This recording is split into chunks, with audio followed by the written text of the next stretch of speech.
Hey geeks. So, episode 1 of Star Trek, or technically episode 0, the original pilot that ended up being rejected was called The Cage.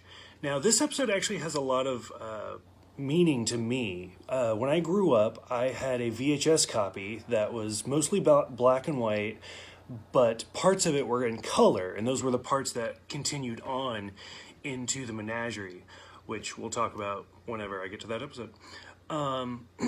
Overall, as far as pilots go, I really like this one. It has a lot of meaning. It has a lot of story. It kind of brings up the same questions as like The Matrix. Like, do you pick reality that can be hard and cruel, or do you go with the perfect fantasy, but it's just a dream, it's not real? I don't know what I would pick. Part of me actually thinks I'd go for the fantasy, to be honest. But overall, it's a good pilot. I really like it. It has Spock in it, the only character to continue until they brought Christopher Pike back as the captain. It was made in late 1964, which is kind of interesting because it's almost exactly a year from after Doctor Who came out.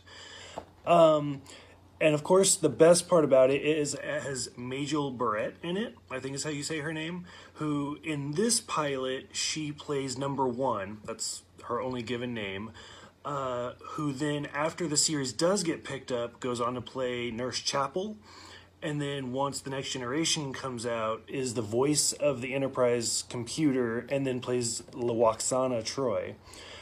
She's just great. I love her voice. She's perfect.